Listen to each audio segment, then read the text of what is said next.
എല്ലാവർക്കും നമസ്കാരം. ഞാനൊരു വള മിശ്രിതം ഉണ്ടാക്കുവാണ്. ഞാനിത് കുറച്ച് ചാനലിൽ നിന്നൊക്കെ കുറച്ച് കണ്ടതുമാണ്. എന്നാലും നിങ്ങൾക്ക് കാണാത്തവർക്കൊന്ന് കാണിച്ചു തരാൻ വേണ്ടിയാണ്. അപ്പോൾ നമ്മൾക്ക് ഇതിന് വേണ്ടുന്ന സാധനങ്ങൾ നമ്മളൊരു നല്ല ചാക്ക് വേണം.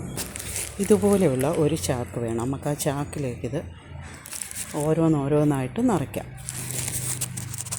നമുക്കിതിലേക്ക് ഇത്തിരി പുളിപ്പിച്ച കഞ്ഞിവെള്ളം കൂടി ഇടയ്ക്കൊഴിക്കാനായിട്ട് വേണം. നമ്മുടെ ഈ ചാക്കിലേക്ക് ആദ്യം നമുക്ക് കുറച്ച് കരിയില കുറച്ച് ഇട്ട് കൊടുക്കാം. നന്നായിട്ട് ഇട്ട് കൊടുക്കാം. ഈ കരിയിലൊക്കെ നമ്മൾ ഭയങ്കര വളമാണ്. കുറച്ചൊക്കെ നമ്മൾ കത്തിച്ചാൽ നമുക്ക് ഈ കരിയില ഭയങ്കര വളമാണ്. അതിന് ശേഷം നമുക്ക് ഇതിലേക്ക് കുറച്ച് പച്ച ഇലകൾ, അങ്ങനത്തെ വാഴയുടെ ഇല അല്ലെങ്കിൽ എന്തെങ്കിലുമൊക്കെ കമ്പുകളോ എന്തായാലും മതി. നല്ല പോലെ നിറച്ച് വെച്ച് കൊടുക്കണേ. നമുക്ക് നിറച്ച് വെച്ചതിന് ശേഷം അടുത്തതിടാം. നമ്മളിതിലേക്ക് നന്നായിട്ട് അമക്കി വെച്ച് കൊടുത്തേക്കുക. അതിലേക്ക് നമുക്ക് കുറച്ച് മണ്ണിട്ട് കൊടുക്കാവേ. അത് ഞാൻ വളവും കൂടി ചേർത്ത മണ്ണാണ്. കണ്ടോ, നല്ല മണ്ണാണ്. കുറച്ച് മണ്ണിട്ട് കൊടുക്കാം. അതിന് ശേഷം നമുക്ക് കുറച്ച് ഈ വേസ്റ്റുകളും കൂടി ഇട്ട് കൊടുക്കാം. ഇതിനകത്ത് ചാമ്പലുണ്ട്, കുറച്ച് ചാരമുണ്ട്. ഇത് നന്നായിട്ട് ഞാൻ നിറച്ച് വെച്ചേക്കുക. അതിനകത്തേക്ക് നമുക്ക് കുറച്ച് കഞ്ഞിവെള്ളം, പുളിപ്പിച്ച് വെച്ച കഞ്ഞിവെള്ളം ഒരു ഇച്ചിരി ഒഴിച്ചു കൊടുക്കും. ഇത് നന്നായിട്ടൊന്ന് സെറ്റാവാൻ വേണ്ടിയാണ് ഇങ്ങനെ ചെയ്യുന്നത്. വീണ്ടും നമുക്ക് ഇതിൽ കരിയില നിറച്ചു കൊടുക്കാം. ഇതേ രീതിയിൽ നമുക്ക് വീണ്ടും ചെയ്ത് കൊടുക്കാം.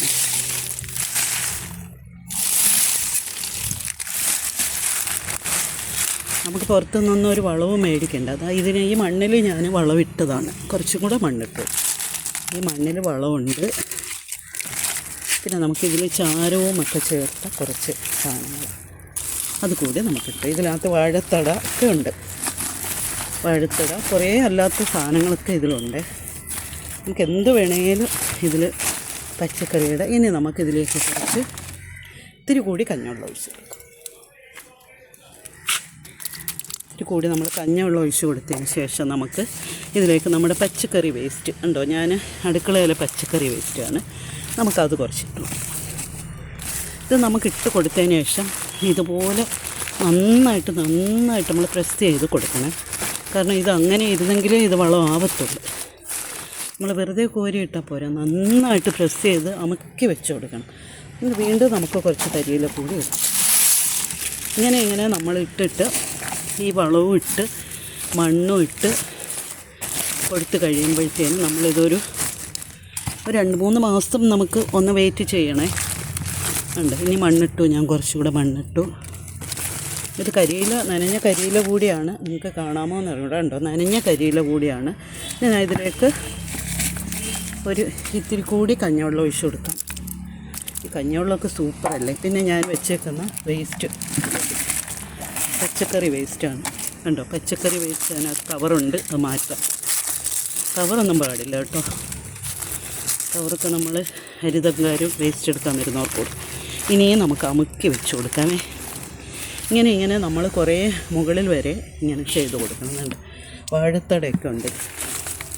നമുക്ക് എന്ത് വേണേലും ഇതിലിട്ട് കൊടുക്കാം. വാഴത്തട, കരിയില. കണ്ടോ,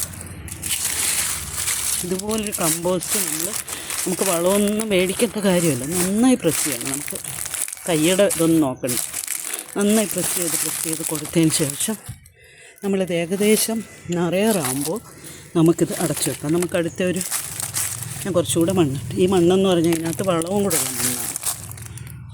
അപ്പോൾ ആ മണ്ണ് കൂടി ഇട്ട് കൊടുത്ത്, വളമുണ്ട് ഇതിൻ്റെ അടി. കുറച്ച് ജൈവവളം നമ്മൾ ചെടിക്കിടാൻ വെച്ച വളമാണ്.